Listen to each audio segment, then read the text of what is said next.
You're watching Drake Queen Gaming. Enjoy the video. Hey guys and gals, Never here for Drake Queen Gaming. So you on Twitter, The Gaming Drag. Today I'm coming back at you another Let's Play episode of Violet Memoir, Oscar's Path. So yeah, before we jump into it, just wanted to let y'all know that our Patreon is now up for as little as $5. Y'all can help support the channel, get some awesome rewards like permanent access to our community Discord server and full access to upcoming Not Safe for Work videos, several of which are already up right now, y'all. Don't miss out on the Broken Harbors one, y'all. It's really sexy. Anyway, let's go ahead and jump right back in. Alarm chain, you are up, and let's go. Maybe we'll find Oscar today. We'll see.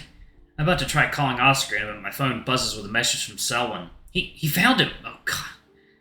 Of course. The moment I start up the new episode, we find him. Okay.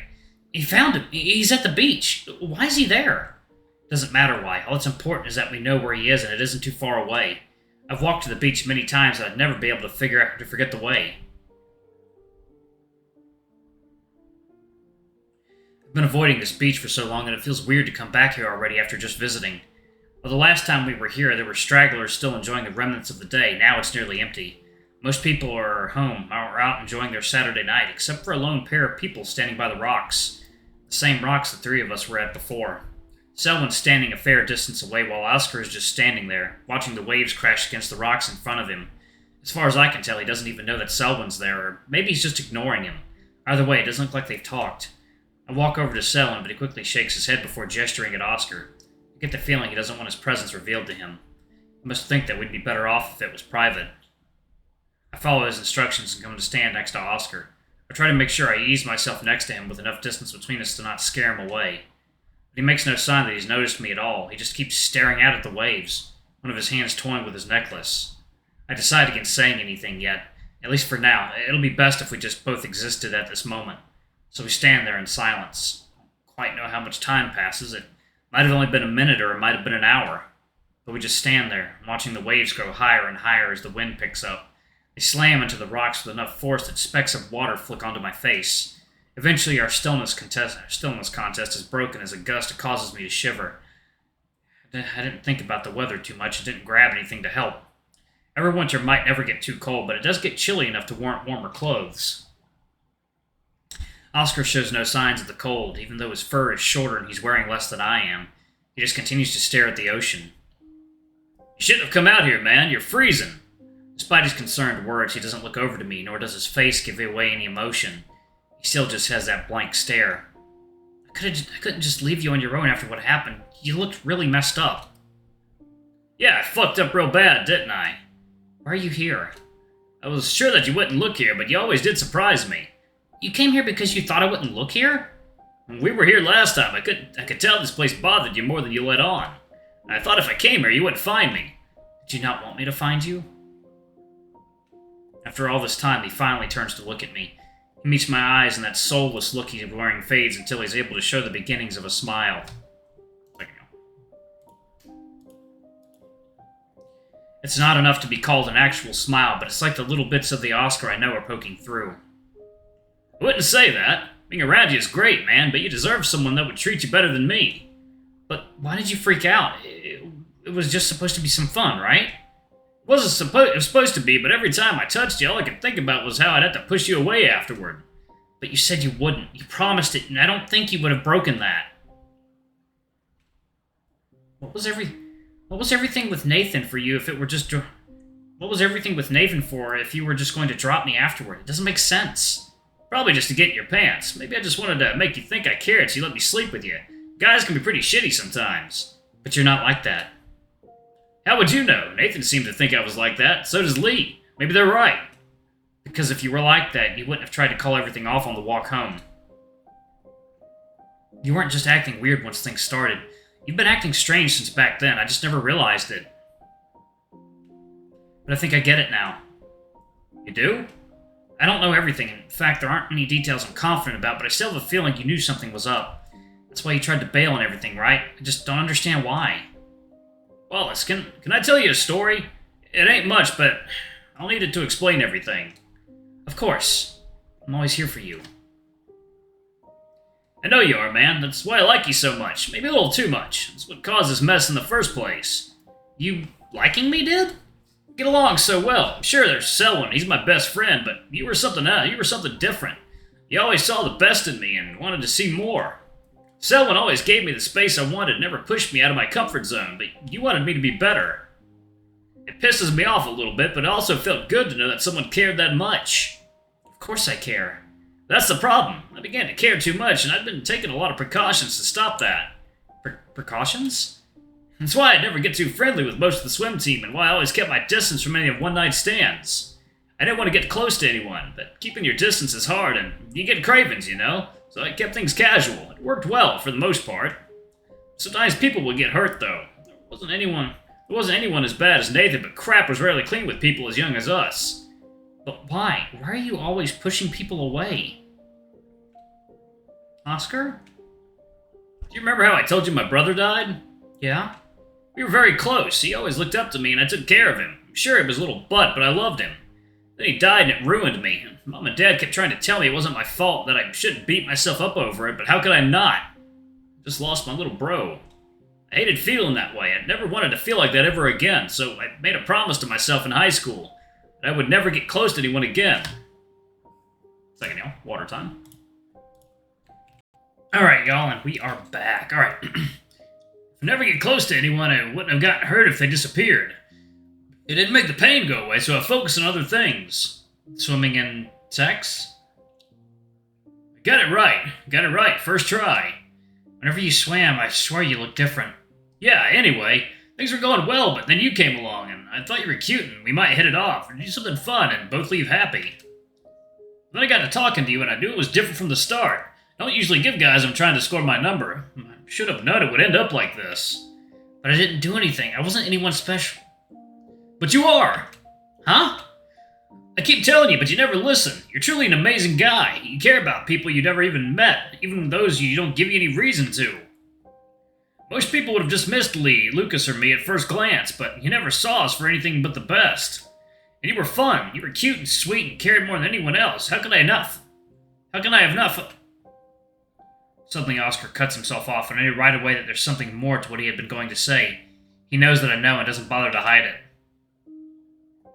How could I not have fallen for you? What? It's not a good idea. Everything in my head and body is telling me to push you away because I know that letting you get close will only get one of us hurt. It doesn't have to. It will. I begin to reach out before I hesitate, knowing just how he reacted the last time he got in contact with me. But that brings a new question to my mind. You've always been so physical with me before. What changed? It means something different when I'm touching you like that. Before it was just friendly, but it wasn't like that in bed. But you still look terrified to touch me now. Everything is different now, man. I shouldn't have to let us cross that bridge. If I didn't push you to sleep with me, things would have continued as normal. Things don't have to change if you don't want it to. They already have. He turned back to the ocean. Neither of us said anything as we watched the waves. Any remnants of the sun have completely disappeared, leaving us fully in the early night. This is more serious than I thought. I know that nice words aren't going to be enough to move on from this. I'm gonna need to be a little more open with him. Oscar. I'm not able to look at him yet, but I can feel his gaze on me, even if I can't meet it just yet. I might lose my nerve if I do. When I was younger, in middle school, I lost my brother. He died. It hurt so much. I hated myself for it, and I isolated myself from everyone. I didn't have any friends in high school, not real ones anyway. But all that did was hurt me. All that did was make me feel so alone and sad. I hated the house I lived in, and I couldn't let it go. I pull out my phone and scroll through my messages. It usually isn't so far down, but with all my new friends, including Nathan, it was the first time I couldn't immediately see it. There's something relieving in that, but I know that it's not needed right now. I open up the previous messages between my brother, including the one that I've been dreading seeing again. I hadn't opened it since I left home for college, even if I saw it in a dream. Second, y'all.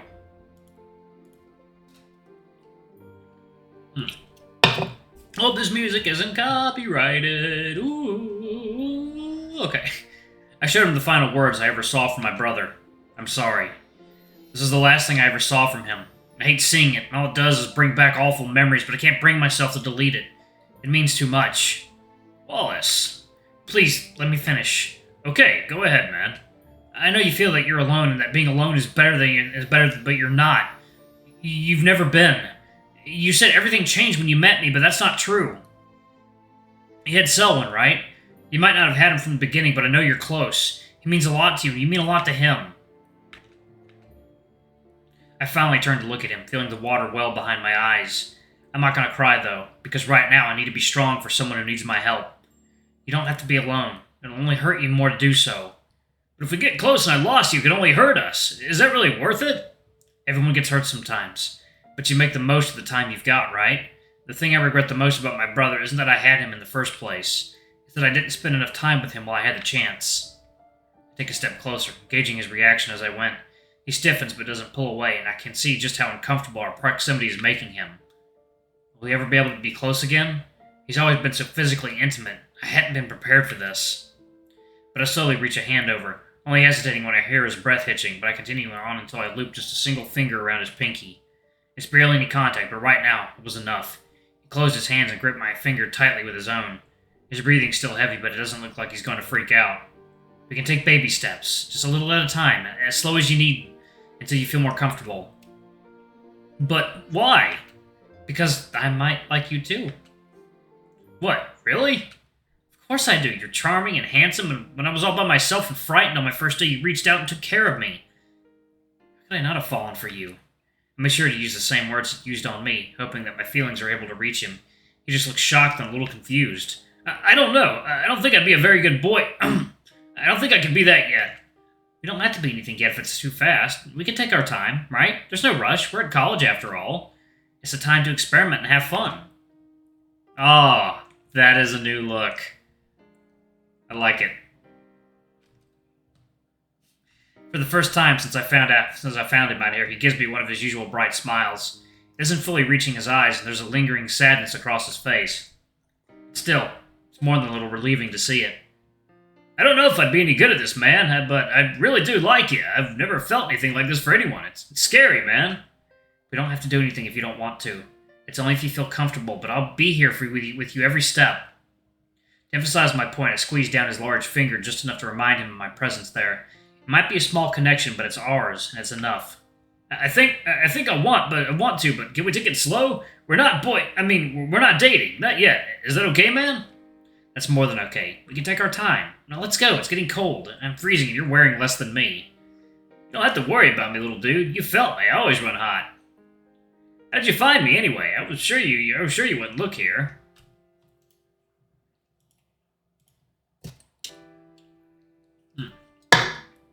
Alright. I nod behind us and we both turn around to see Selwyn standing at the edge of the beach just off the sand. His arms are wrapped around himself and he's jumping from foot to foot, likely in an attempt to keep warm. He found you. Of course he'd know. I told him I'd been worried about you when we came here the first time. I didn't think you'd remembered that. Selwyn's a lot more perceptive than you think. I think he knows more than he lets know. I believe that. He's always been sneakier than his cute appearance lets on. I should have known he'd come find me. He's always been looking out for me. It isn't just him either. You have the rest of our little group too. We might have only met recently, but everyone cares about you. I know it. He lets out a chuckle, one much darker than I've heard from him before. There's no malice, but it feels more self-pitying than normal. You don't like me, Wallace. You know that. They do, and I know that you know they care. Selwyn helped me find you, but Lucas stayed in my room to keep watch for you. He offered to do that. He did? I bet the others would have been worried sick too if they knew. Oscar frowns before rummaging around in his pockets and pulling out his phone. He turns his on and is assaulted by numerous notifications. I can see both of the calls I'd made, but I also see one from Lily and 3 from Lee. But also a bunch of unread messages from 2 of them as well. I'm not able to get a good look, but from what I can see, one of them looks to be from Lee as he asks if Oscar's doing okay and if he needs any help.